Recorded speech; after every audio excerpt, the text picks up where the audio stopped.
नमस्कार, आपण पाहत आहात सह्याद्री न्यूज आवाज महाराष्ट्र। नुकत्याच झालेल्या विधानसभेच्या निवडणुकीमध्ये 5 वाजल्यानंतर जवळपास 8% जास्त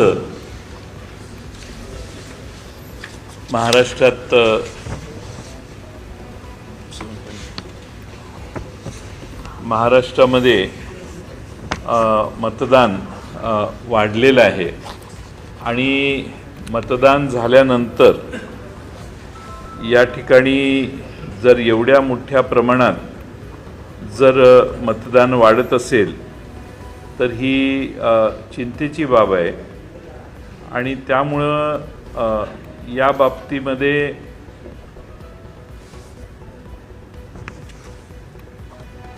सर्वांनी चिंता व्यक्त केली आणि ती चिंता व्यक्त करत असताना हे मतदान कसं वाढलं, हे वाढण्याचं शेवटी आम्हाला असं सांगण्यात आलं की EVM मशीन हे सिंपल कॅल्क्युलेटर आहे आणि मतदान झाल्यानंतर रात्रीपर्यंत सतत मतं वाढत जाणं आणि त्यांची आकडेवारी बऱ्याच ठिकाणी C-17 जो फॉर्म मतदान पूर्ण झाल्यावर अंतिम आकडेवारी दिली जाते त्याच्याशी न जुळणं ही फार गंभीर बाब आहे।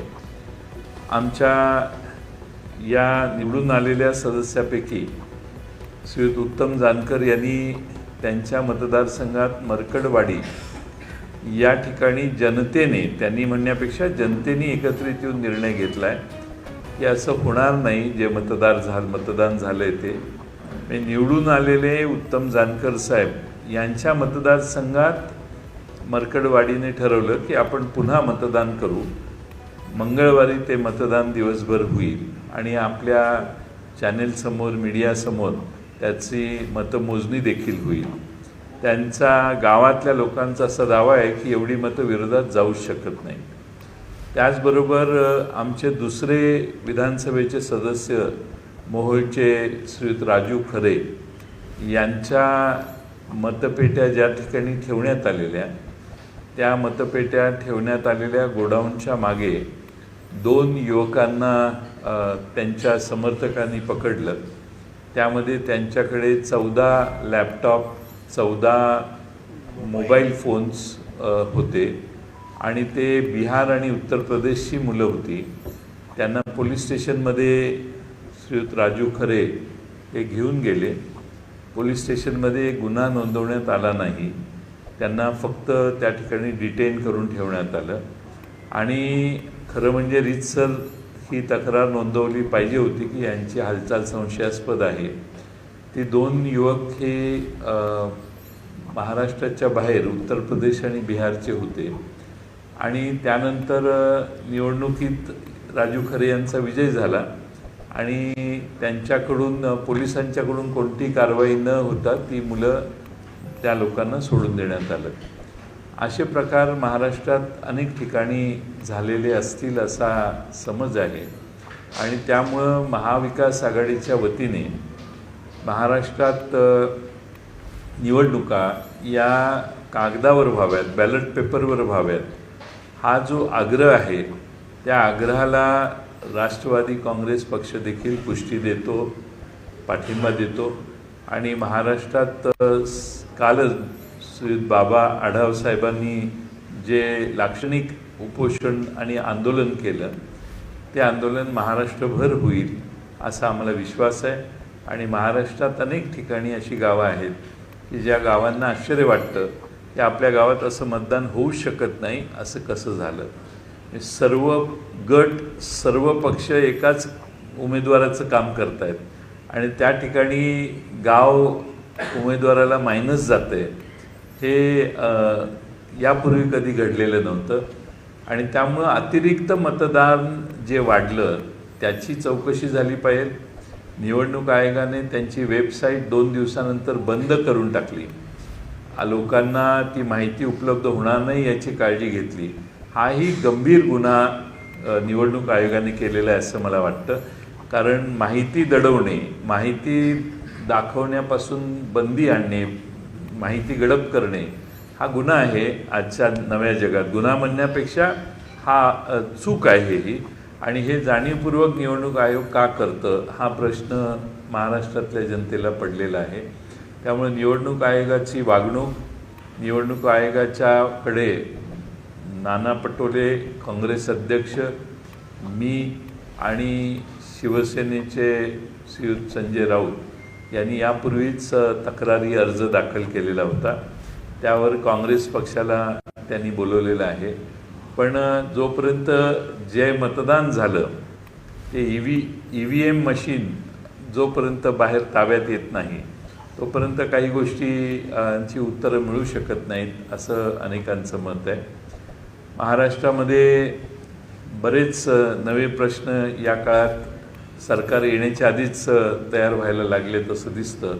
आणि त्यातला एक प्रश्न म्हणजे महाराष्ट्रातल्या आमच्या ज्या लाडक्या भगिनी आहेत त्या भगिनींची 65पेक्षा जास्त वय ज्यांचं आहे त्या भगिनींचा अंतर्भाव महाराष्ट्रातल्या लाडक्या बहिणींच्या यादीत होणं अत्यंत आवश्यक होतं. पण आम्हाला गेल्या 2-3 दिवसातल्या बातम्यावरून असं दिसतंय की सध्या आहेत त्या लाडक्या बहिणींची संख्या कमी करण्याचा प्रयत्न अप्रत्यक्षरित्या सरकार करतंय असा साधारण वर्तमानपत्रातल्या बातम्यावरून आम्ही पाहिलेलं आहे. त्याचबरोबर महाराष्ट्रातल्या लाडक्या बहिणीची योजना अधिक लोकप्रिय आहे आणि त्यामुळंच सरकार निवडून आले असा सरकारी पक्षाचा दावा आहे. त्यामुळं लाडक्या बहिणींची संख्या आता वाढवायला काहीच हरकत नाही. त्यामुळं 65 वर्षापेक्षा जास्त महिला ज्या महाराष्ट्रात आहेत त्यांना जास्त प्रोत्साहन देण्याची आवश्यकता आहे. 1500च्या ऐवजी 2100 रुपये करण्याचा निर्णय माननीय मुख्यमंत्री महोदय तत्कालीन यांनी जाहीर केलेला आहे. म्हणजेच महाविकास आघाडीचं धोरण आहे. तेही 2100 रुपये आता नव्या वर्षात 1 जानेवारीपासून सरकार चालू करेल अशी महाराष्ट्रातल्या तमाम आमच्या लाडक्या बहिणींना अपेक्षा आहे. त्याचबरोबर महाराष्ट्रातले जे सोयाबीनचे दर आहेत त्याला आधारभूत किंमत मिळालेली नाही. त्यांना 6000 रुपये देतो हा वादा जो आहे त्याप्रमाणे या सीझनला ज्यांनी सोयाबीन 3200-3400 रुपयांनी विकलं त्यांना उरलेली रक्कम ताबडतोब मोदी साहेबांनी आश्वासन दिल्याप्रमाणे ताबडतोब त्यांना मिळावी अशी देखील आमची विनंती आहे. कापसाचे दर कमी होत आहेत त्याकडेही तात्काळ सरकारने लक्ष द्यावं. सरकारपुढे बरीच कामं आहेत आणि म्हणून आमची सरकारला विनंती आहे सोपस्कार सोडून लवकरात लवकर त्यांनी शपथ घ्यावी आणि आपला कारभार चालू करावा. महाराष्ट्रात ज्या चांगल्या गोष्टी ते करतील त्यांना सकारात्मक आम्ही राहू. विरोधासाठी विरोध करण्याची भूमिका आमच्या पक्षाची राहणार नाही. जे चांगलं होईल, जे महाराष्ट्राच्या हिताचं होईल त्यांना पाठिंबा देण्याचं धोरण आम्ही सतत चांगल्या मुद्द्यांवर करू. परंतु महाराष्ट्राचं नुकसान होत असेल, महाराष्ट्रातनं उद्योग बाहेर जाण्याची जी परंपरा मागच्या 2.5 वर्षात महाराष्ट्रात निर्माण झाली ती खंडित करण्यासाठी काही पावलं उचलत असतील आणि महाराष्ट्रातल्या सुशिक्षित बेरोजगार लोकांना, युवकांना हाताला काम मिळत असेल आणि आमच्या आया बहिणींना महागाईने जर्जर पछाडलेलं आहे, ती महागाई कमी करण्यासाठी सरकार काही पावलं उचलत असेल आणि महाराष्ट्रात सरसकट कर्जमाफी करण्याची भूमिका जी सरकारने श्री देवेंद्र फडणवीस साहेबांनी जाहीर केलेली ती सरसकट माफी लवकरात लवकर सरकारने करावी एवढीच विनंती करतो. आणि या ठिकाणी आमचे आमदार उत्तमराव जानकर साहेब आहेत आणि राजू खरे साहेब आहेत. आपल्याला त्यांच्या बाबतीत काही आपले अधिक प्रश्न असतील तर ते आपण त्यांना विचारू शकतो.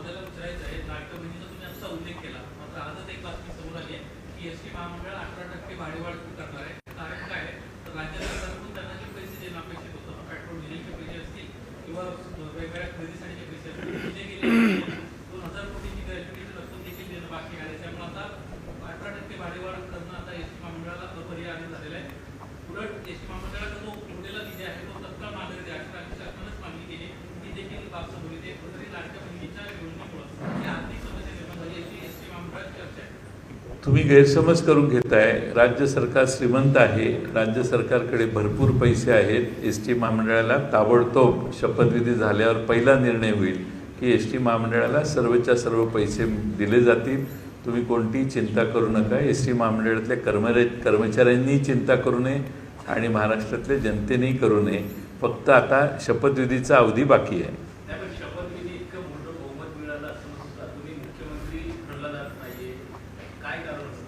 हे बघा, आमचा पराभव झाला आहे. आम्ही त्यांच्या कारणात जाणं लोकांनाही बरं वाटणार नाही. आम्ही त्याबद्दल काही कॉमेंट करू नये. त्यांनी 5 तारखेला शपथ घ्यावी, 15 तारखेला घ्यावी, नाही तर पुढच्या महिन्यात घ्यावी. ही फॅक्ट आहे की आमचा पराभव झाला आहे. त्यामुळं त्यांची शपथविधी का लांबतोय का नाही याविषयी मी तुम्हाला त्या दिवशी काल पुण्यातही सांगितलं. या आमची मेजॉरिटी आली असती तर आम्हाला 26 तारखेच्या आतच शपथविधी घ्यावा लागला असता, कारण राष्ट्रपती, राज्यपाल आणि न्यायालय हे आमच्या बाजूने उभा राहील का याच्याबद्दल अनेकांना शंका आहे. मला नाही आहे, पण अनेकांना आहे. त्यामुळं महाराष्ट्रातल्या नियम इकडच्या बाजूला वेगळे, तिकडच्या बाजूला वेगळे, पण मला त्याबद्दलही काही म्हणायचं नाही. आमची संख्या मर्यादित आहे. महाराष्ट्रात महाविकास आघाडीचे आणि मित्रपक्षांचे म्हणून एक 57 आमदार निवडून आलेले आहेत. त्यामुळे महाराष्ट्रातल्या जनतेने भरभरून मतदान जर समोरच्या बाजूला केलं असेल आणि हे जे सध्याची मागणी EVMची आहे ती मागणी क्षणभर असं गरीब दराकी खोटी आहे, हे चुकीचं म्हणतायत सगळे, तर एवढ्या मोठ्या प्रमाणात जनतेने त्यांना प्रेम दिलेलं असेल तर जनतेच्या कुठल्याही मागण्यांना आता सरकार, देवेंद्र फडणवीस मुख्यमंत्री होणार की नाही मला माहीत नाही, पण ते झाले तर त्यांना नो हा शब्द डिक्शनरीतनं वगळावा लागेल. परंतु सर, लोकसभेमधला जो काही महायुतीचा पराभव झाला आणि तुम्हाला तुमच्या पार्ट्यात 31हून अधिक जास्त आमदार दिले, त्यावेळेस तो निकाल तुम्हाला मान्य होता. परंतु आता विधानसभेला मात्र ही विपरीत परिस्थिती निर्माण झाली, हा निकाल मान्य नाही असा आरोप सत्ताधारी लावतो. चांगला प्रश्न आहे हा. लोकसभेला निर्णय झाल्यानंतर महाराष्ट्राच्या आधी हरियाणा आणि जम्मू काश्मीरची निवडणूक झाली. हरियाणाला 100% विजय होईल असं वाटत असताना तिथं पराभव झाला. महाराष्ट्रात आणि झारखंडमध्ये, महाराष्ट्रात आमचा पराभव झाला. आम्हाला खात्री होती की आमचाच विजय होईल. आम्हालाच नव्हे तर महाराष्ट्रातल्या वेगवेगळ्या भागातल्या जनतेला देखील हा निर्णय मान्य नाही. आता आपण जे म्हणताय की आम्हाला आत्ता वाईट वाटायला लागलेलं आहे कारण आमचा पराभव झाला, तर मरकडवाडीला उद्याच 30 लोक जनतेतनं मतदान करणार आहेत. त्यावेळी मरकडवाडीचा निकाल काय येतो आहे त्यामध्येही आपल्याला थोडंसं कळेल. आणि राजू खरेंच्यासारखे प्रसंग अनेक ठिकाणी झालेले आहेत. पोलिसांनी त्यांचीच तक्रार घेतलेली नाही, त्यांनी त्यांच्या समर्थकांनी पकडलेली लोक ही त्या ठिकाणी पोलीस केसच रजिस्टर झाली नाही. तर त्यामुळं या अशा गोष्टी घडल्यामुळं आम्ही म्हणतोय. आणि एक उमेदवार म्हणजे 1.5 लाखाने विजयी झालेले आहेत आणि त्यांचे पूर्वज हे 30 आणि 35 हजारांना पण निवडून आलेले नव्हते. म्हणजे लीड काही लोकांचे लीड 30,000चे 1.5 लाख झालेले आहेत. त्यामुळं लोकांचा विश्वास बसत नाही. आमचा काही प्रश्न नाही, लोकांचाच विश्वास बसत नाही आणि हे गणित महाराष्ट्रातल्या जनतेला पटत नाही. हरियाणामध्ये जे राईट झालं आणि महाराष्ट्रामध्ये जे राईट झालं ते इतिहासात पहिल्यांदा झालं. दुसरं महत्त्वाचं की हरियाणामध्ये मी तेच बघत होतो, हरियाणामध्ये मतदान संपल्यानंतर मतदारांची संख्या वाढवण्यात आली आणि हे जे प्रभाकर परकाला आहेत त्यांनीच ही माहिती दिलेली आणि करण थापर यांनी वायरवर त्यांचा इंटरव्ह्यू घेतलेला. त्यात आता महाराष्ट्रात जशी 8% मतं वाढली तशी हरियाणामध्ये 6.7% मतं वाढली. त्यामुळं आम्हाला शंका आहे आणि महाराष्ट्रातल्या जनतेला याचं उत्तर 3% जरी मतं तुम्ही लोकसभेत बघा ना, लोकसभेत 0.5%चाच फरक होता दोघांच्या मतदानात आणि एकदम भारतीय जनता पक्ष लोकप्रिय झालं आणि त्यांचं किती वोट शेअर 50%वर गेलं ना. हे अनकलनीय आहे. मी म्हणतो 2-3% मागं पुढं. त्यामुळं हे जे ॲडिशनल मतदान झालं ते कुठं गेलं याचा शोध लागला पाहिजे.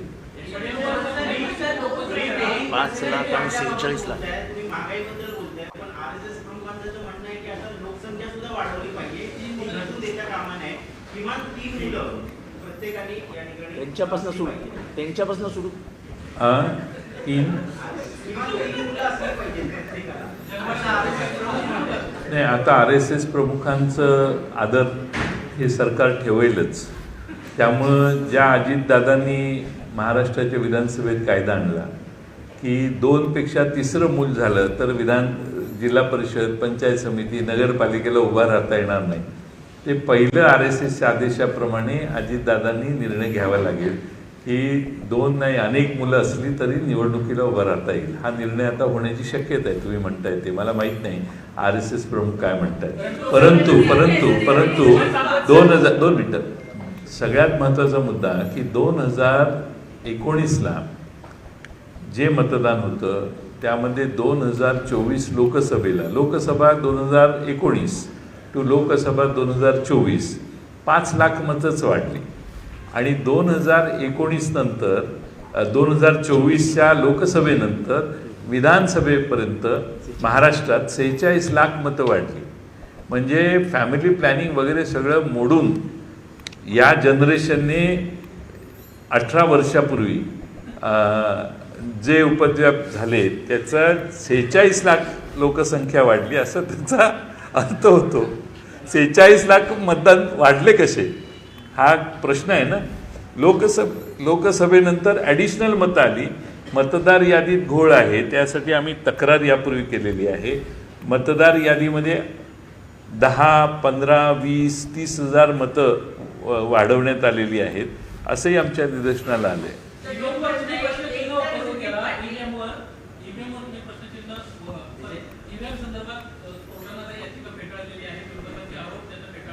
कोर्टी तत्परतेने हवा EVMच्या विरोधात जायला लागल्यावर कोर्टच आता EVMची बाजू घ्यायला लागले आणि कोर्टाने ताबडतोब त्यांची याचिका खारिज करून टाकलेली आहे.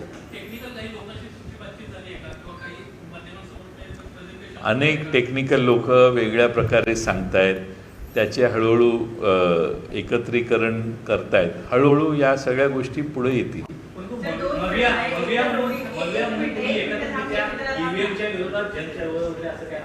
होणार आहे ना, होईल ना. काल उद्धवजींनी पुण्यामध्ये बाबा आढावांच्या तिथं भाषण करतानाच सांगितलं, त्याप्रमाणे होईल. सर 2 प्रश्न आहेत. एक तर पहिला प्रश्न की रोहित पाटील यांची पहिल्यांदाच जिंकून येतात, काय महत्त्वाचे मुद्दे राहिले की त्यांना एवढी मोठी जबाबदारी की देण्यात आली आहे. आणि दुसरा प्रश्न की मरकटवाडीमध्ये जो प्रयोग आता उद्या केला जाणार आहे, हा प्रयोग करून साध्य काय होईल? मरकटवाडीमध्ये आम्ही प्रयोग करत नाही, गाव प्रयोग करते. आमचा काही संबंध नाही. गावानेच ठरवलं की हे शक्य नाही आणि हे असं कसं झालं म्हणून गाव करते. आता गावाने निर्णय केल्यानंतर समजा त्या मूळ झालेल्या मतदानात आणि याच्यात बराच फरक आला तर त्याचा अर्थ असा होईल की गावोगावी हेच झालेलं आहे आणि गावातला असंतोष चव्हाट्यावर मांडण्याचं काम मरकटवाडी महाराष्ट्रात करेल. त्यामुळे साध्य अनेक गोष्टीत आता आम्हाला माहिती आहे की निकाल लागला आहे, सर्टिफिकेट घेऊन लोक उद्या शपथी सभागृहात घेतील, परंतु महाराष्ट्राच्या मनात ज्या गोष्टी आहेत त्या व्यक्त होत आहेत आणि हे पहिल्यांदा भारतात घडतं की लोक स्पष्टपणानं सांगत आहेत. एक, रोहित पवार हे आराराबांचे चिरंजीव आहेत, रोहित पाटील, आणि रोहित पाटील हे अतिशय प्रभावीपणानं काम करतील असा आम्हाला विश्वास आहे. आणि संसदेमध्ये विधिमंडळामध्ये आराराबांनी चांगलं काम केलेलं. आमचे जे सगळे उमेदवार आहेत त्यात मी, जितेंद्र आव्हाडजी, नारायण बाबा आणि रोहित पवार हे मला वाटतं आम्ही चौघेच रिपीट झालेले आहोत आणि पहिल्यांदा निवडून आलेले सर्व उरलेले आहेत. आणि मला वाटतं की आम्ही ही मुद्दामून तरुणाला जबाबदारी दिली आहे, पण त्यांना मार्गदर्शन करायला उत्तमराव जानकर पण त्यात बरोबर त्यांच्या काम करतील. झारखंडमध्ये ताई 1% मतं वाढली. जम्मू काश्मीरमध्ये पण 1% वाढली. झारखंडमध्ये पण 1%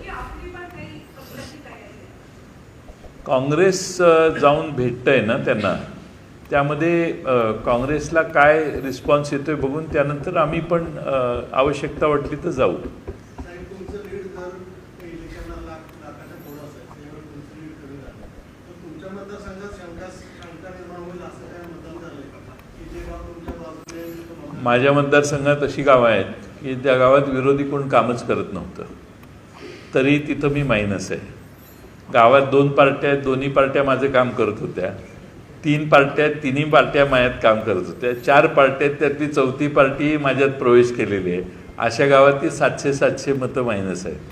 त्यामुळे लोकांना थोडंसं आश्चर्य वाटते, लोकांना शंका वाटते आणि त्यामुळं लोक अस्वस्थ होती. मला बरेच कार्यकर्ते आमचे भेटले. पण ठीक आहे, आता शेवटी ज्या ठिकाणी आमचे निवडून आलेले उमेदवारच तुम्हाला सांगतायत, राजू खरे आणि उत्तम जानकर साहेब, तर त्यामुळं अनेक गावात, माझ्याच मतदारसंघात नाही पण बऱ्याच गावात ही परिस्थिती आहे.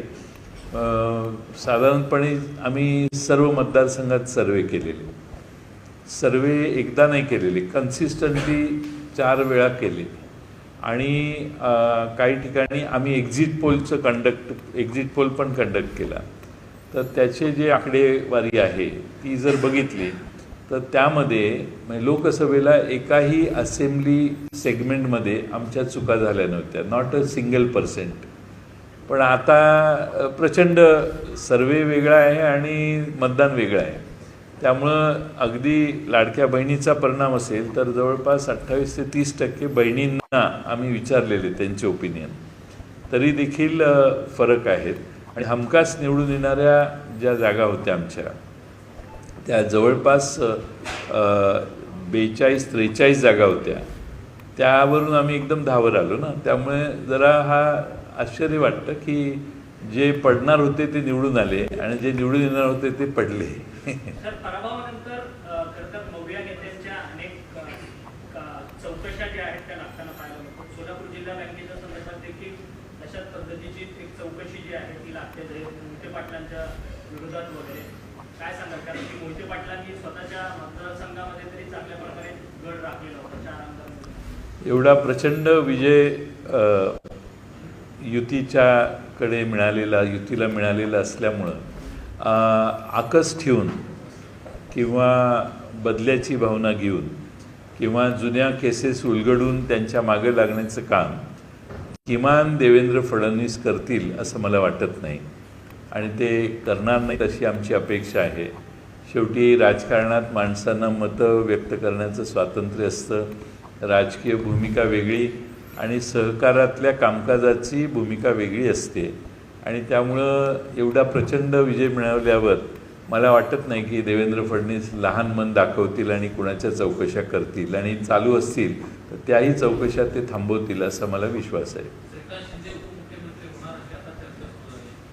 चांगली चर्चा आहे.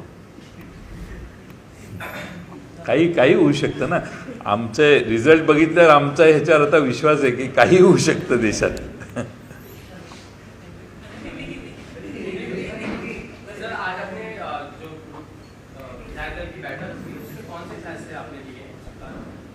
हमारे राष्ट्रवादी शरद चंद्र पवार पार्टी की बैठक आज हुई. उस बैठक में हमारे राष्ट्रीय अध्यक्ष आदरणीय पवार साहब थे, कार्याध्यक्ष सुप्रियाताई सुले जी थी. उन्होंने उनके सामने हमारी जो विधिमंडल की सदस्यों की बैठक हुई उसमें हम ये विधानसभा में हमारे गुट के जो प्रमुख रहेंगे वो हमारे विधानसभा के नेता करके जितेंद्र आवाड़ जी, डॉक्टर जितेंद्र आवाड़ जी, इनका नाम को सबने सम्मति दी है. और साथ में हमारे प्रतोद चीफ विप के नाते रोहित पाटिल रहेंगे और प्रतोद के नाते उत्तम जानकर साहब रहेंगे. और हमें पूरा यकीन है कि ये हमारी टीम बहुत अच्छी तरह से लोगों के सवालों को सामने रख के महाराष्ट्र की विधानसभा में काम करेंगे.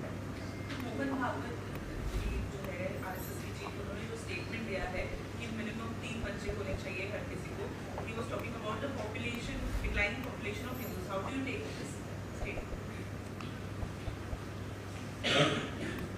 अगर पॉपुलेशन का रेट बढ़ता है तो आप भारत की परिस्थिति क्या रहेगी इसके ऊपर आप इमेजिन नहीं कर सकेंगे। और इस देश की आबादी इतनी बढ़ चुकी है कि इसके बाद उसका रेट बढ़ाना यानी महाराष्ट्र पूरे देश में बहुत डिजास्टर निर्माण होगा। पानी की समस्या हो सकती है, अनाज की समस्या हो सकती है, बहुत समस्या तैयार हो सकती है। तो मुझे लगता है कि कभी मुझे मौका मिलेगा तो मैं उनसे समझना चाहूँगा कि ये मांग क्यों कर रहे हैं। बात रही महाराष्ट्र सरकार में काम करने वाले लोगों की, पिछले कार्यकाल में अजीत पवार जो मंत्री है अभी नए मंत्रिमंडल में हो जाएंगे, उनको सबसे पहला निर्णय लेना पड़ेगा। हमारे स्थानिक जो संस्था है, नगर पालिका, जिला परिषद, इसमें अगर 2 से ज़्यादा अगर आपको लड़के हैं, बच्चे हैं, यानी सिबलिंग्स है, तो आपको चुनाव में खड़ा रहने का कोई अधिकार नहीं है। यानी हाँ, तो अभी आरएसएस के प्रमुख जी जो है वो जो कहेंगे वो ये अजीत पवार जी को मान्य करना पड़ेगा, उनके सामने कोई दूसरा चारा नहीं है। तो उनको पहला ये निर्णय करना पड़ेगा कि दो अगर आपको बच्चे हैं तो तीसरा बच्चा या चौथा बच्चा या पांचवा बच्चा या छठा बच्चा हो तो भी आप चुनाव को कंटेस्ट कर सकते हैं। ये निर्णय अब जल्दी जल्द करेंगे ऐसे हम अपेक्षा रखते हैं। आंध्र प्रदेश गवर्नमेंट ने कोर्ट जो है वो डिसॉल्व कर दिया है। How do you look at this? Do you think that minorities are not being safeguarded in that?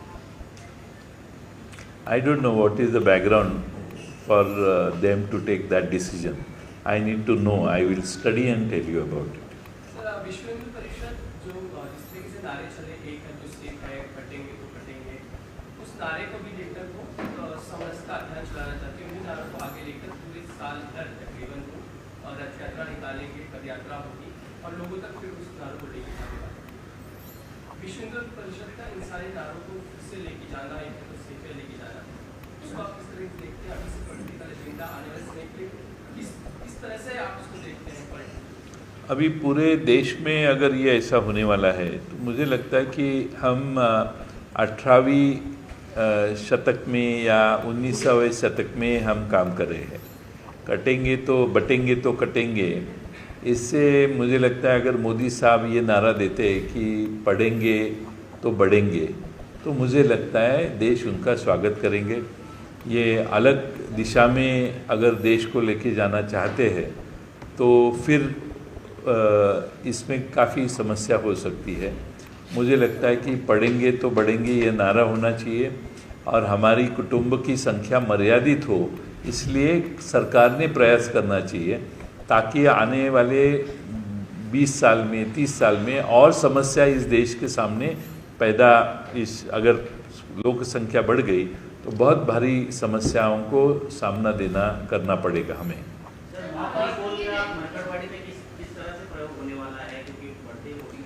मरकड़वाड़ी ये गांव मालशीरस तालुका में है, वहाँ हमारे उम्मीदवार चुन के आए हैं, लेकिन गांव के लोग कह रहे हैं कि ये हमें मंजूर नहीं है, इतने कम वोट हमारे कैंडिडेट को हो ही नहीं सकते।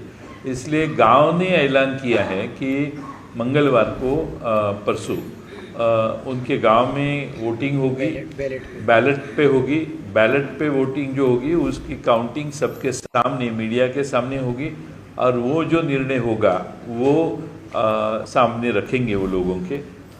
उनका प्रयास ये है कि जो महाराष्ट्र में अभी वोटिंग परसेंटेज बढ़ गया, यानी 8% से महाराष्ट्र में 5 बजे के बाद में नंबर ऑफ वोट्स बढ़ गए, या तो ये जो शंका निर्माण हुई है लोगों में, हमारे यहाँ राजू खरे नाम के हमारे दूसरे विधायक हैं, उनके जो काउंटिंग ईवीएम मशीन थे उस गोडाउन के पीछे 2 लोग उन्होंने रात को 3:30 बजे उनको लोगों ने पकड़ा। उनके पास 14 लैपटॉप थे, 14 मोबाइल फ़ोन्स थे और उनको पुलिस के हवाले कर दिया। तो पुलिस ने कोई कार्रवाई नहीं की, पुलिस ने सिर्फ सादी एफआईआर भी दर्ज नहीं की और बाद में काउंटिंग होने के बाद उनको छोड़ा गया। तो ये बच गए, ऐसा लोग कहते हैं कि अगर उनका कार्य पूरा होता तो ये भी गिर जाते। तो इसका मतलब ये है कि ऐसी हेराफेरी अनेक मतदार संघ में हुई होगी, ऐसा एक शक लोगों में है।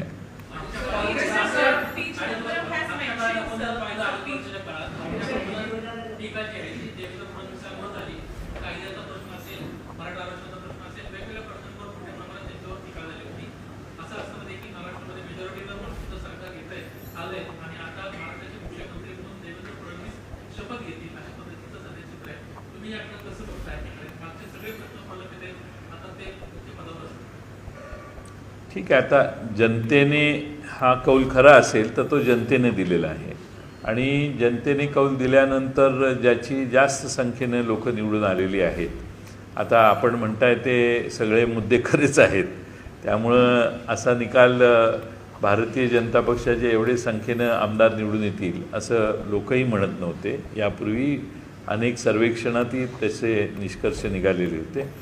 अगदी आपण बॅलेट बॉक्स पोस्टाची मतं जी आहेत, ही पोस्टाची मतं जर बघितली तर भारतीय जनता पक्ष महाराष्ट्रात 84 जागांवर पोस्टाच्या मतांमध्ये पुढं होते आणि निवडून आले 132। एकनाथ शिंदे साहेबांचे देखील मला वाटतं असेच 29 का काहीतरी उमेदवार पोस्टात पुढे होते, पण निवडून आले 57। अजित पवारांचे देखील काहीतरी 12 का 25 ठिकाणी त्यांचे पुढे होते, निवडून आले 41। या उलट शिवसेना उद्धव ठाकरे पक्षाचे जवळपास 58 ठिकाणी पुढे होते, निवडून आले 20। काँग्रेसचे देखील काहीतरी 47 ठिकाणी का काही पुढे होते, निवडून आले 20। आणि काँग्रेसची परिस्थिती आणि राष्ट्रवादीचे देखील आमचे 40 का 43 ठिकाणी पोस्टात आमचे पुढे होते, निवडून आले 10। त्यामुळे हा फरक देखील महाराष्ट्रातल्या जनतेने लक्षात घेतला पाहिजे। सर, गुलाबराव पाटील म्हणतात की अजित पवारांना जर सोबत घेतलं नसतं तर आमच्या देखील अर्थात शिंदेचे देखील 100हून अधिक आमदार जे आहेत त्या निवडणुकीत निवडून आले असते, असं त्यांनी सूचक विधान। गुलाबराव पाटील बऱ्याच वेळेला खरं बोलतात।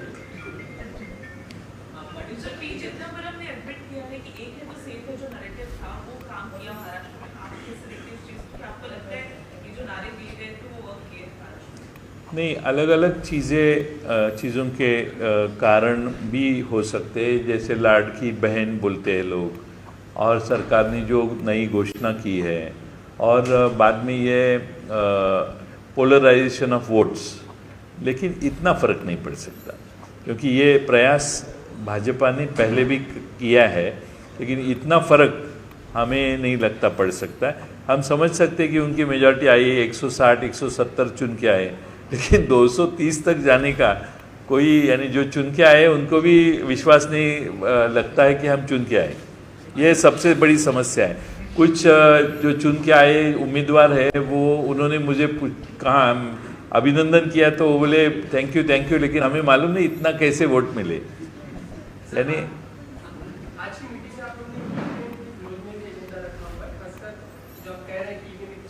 नहीं, हमने चिंता जताई है कि 5 बजे के बाद में शाम तक 8% वोट कैसे बढ़ गए, वो उनका अकाउंटिंग ही नहीं है। और ये जो हमारी वेबसाइट है चुनाव आयोग की, वो भी बंद की गई।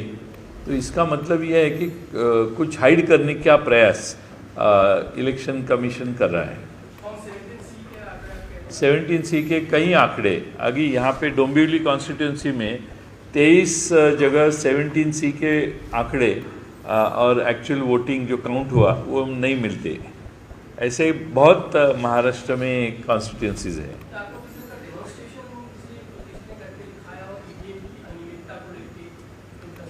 ऐसे आप सबके सामने वो व्हाट्सएप पे घूम रहे अलग अलग तरह से डेमोन्स्ट्रेशन हो रहा है पूरे देश में, और मुझे लगता है कि EVM की जगह बैलेट पे अगर वोटिंग लाया जाए तो मुझे लगता है कि सब में विश्वासार्हता निर्माण होगी।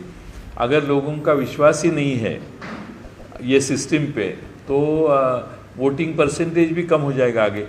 हम कैंपेन करते हैं कि ज़्यादा से ज़्यादा लोग वोट करने को आइए, लेकिन अगर वोट जिसको दिया है वो कहाँ जाता है वोट ये समझता नहीं है, उसमें शंका निर्माण होती है, तो लोग वोटिंग करने को भी कम आएंगे और चुनाव लड़ने को भी कम आएंगे। राष्ट्रीय स्तर पर इस तरह के आंदोलन को शुरू करने की कोई अभी से शुरुआत भाजपा या पहल? मुझे मालूम नहीं है राष्ट्रीय स्तर पे क्या होगा, लेकिन महाराष्ट्र में अलग अलग पार्टियां अभी आगे आ रही है और इसके ऊपर आंदोलन छेड़ने की बात कर रही है। शायद सब इकट्ठा बैठ के आंदोलन हो सकता है। सरकार का 5 तारीख को शपथ विधि होगा, शपथ ग्रहण समारोह। सरकार के साथ आप मिलकर चलने की होगी या फिर विरोध की भूमिका होगी? क्योंकि सरकार ने कई सारी दोनों ने अपने एजेंडा में रखा हुआ है, लाडली बहना पैसे बढ़ाने में एक मामला हो रही है। जो अच्छे मुद्दे हैं उसको हम विरोध नहीं करेंगे, लेकिन अगर कहीं जो अभी बेनिफिशरीज़ है, लाडली बहन के बेनिफिशरीज़ है, उनकी संख्या कम करने का कोई प्रयास करे तो हमें रास्ते पे उतरना पड़ेगा। और नियम बदलने की कोई दूसरी फिल्टर लगाने की कोशिश हुई तो वो लाडली बहन को फंसाने का आरोप भी हो सकता है उनके ऊपर। तो मुझे लगता है ये अभी बहुत बड़ी वोट, इतने वोट मिले इनको, तो मुझे लगता है कि उन्होंने ऐसे कोई करना नहीं चाहिए।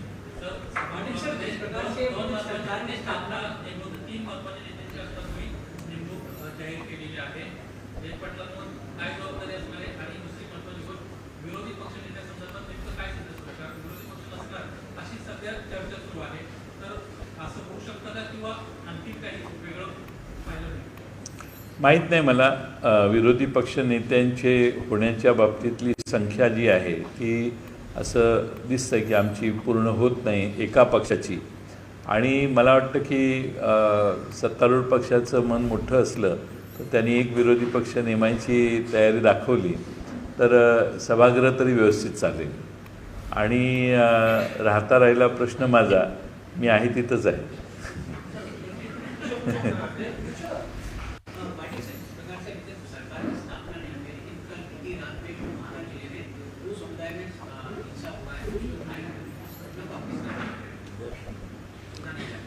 बुलढाणा जिल्हा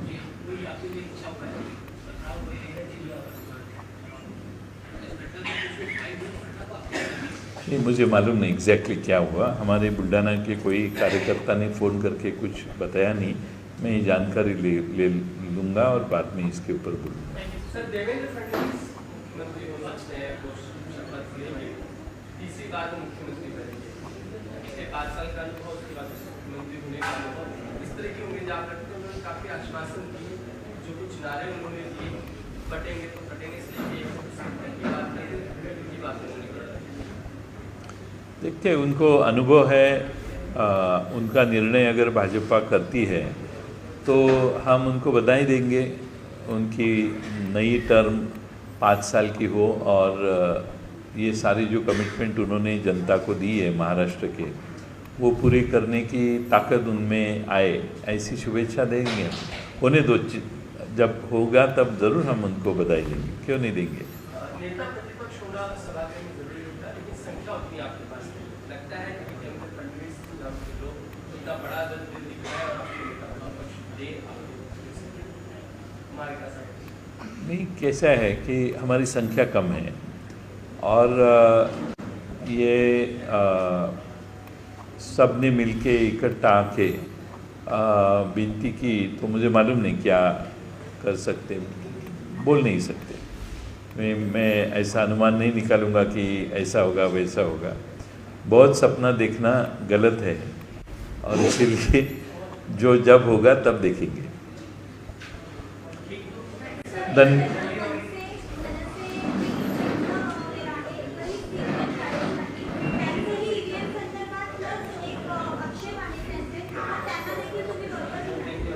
आम्हाला लोकशाही वाचवण्यासाठी ज्यांना या EVMच्या बद्दल, वापराबद्दल निवडणूक आयोगाच्या वर्तणुकीबद्दल, निवडणूक आयोगाने केलेल्या निर्णयांबद्दल, निवडणूक आयोगाने ज्या पद्धतीनं इलेक्शन आचारसंहिता नावाची जी गोष्ट असते, ती आचारसंहिता नावाची गोष्ट अस्तित्वातच नव्हती. प्रचंड खर्च सगळ्या उमेदवारांच्याकडून झाले आणि मताची किंमत, आता हे बोललं की माझ्यावर लगेच टीका होईल, पराभूत झाले म्हणून बोलत आहे, पण किती पैसे कुठं वाटायचे याला काही मर्यादा या निवडणुकीला नव्हती. त्यामुळं मला वाटतं की निवडणूक आयोगच अस्तित्वात नव्हतं. त्यामुळं मला TN शेषन यांची आठवण होते. इतक्या कडक शेषन साहेबांनी काम केलेलं होतं. आज मात्र तशी परिस्थिती नाही. त्यामुळं मनसेची इच्छा असेल आणि त्यांनाही आम्ही म्हणतोय तसंच वाटत असेल किंवा आम्ही म्हणतोय त्या दिशेनंच त्यांची मतं असतील, तर नक्की आम्ही जे येतील बरोबर त्यांना बरोबर घेऊ आणि सगळ्यांचे लोकशाही वाचवण्यासाठी प्रयत्न असले पाहिजेत असं मला वाटतं. धन्यवाद.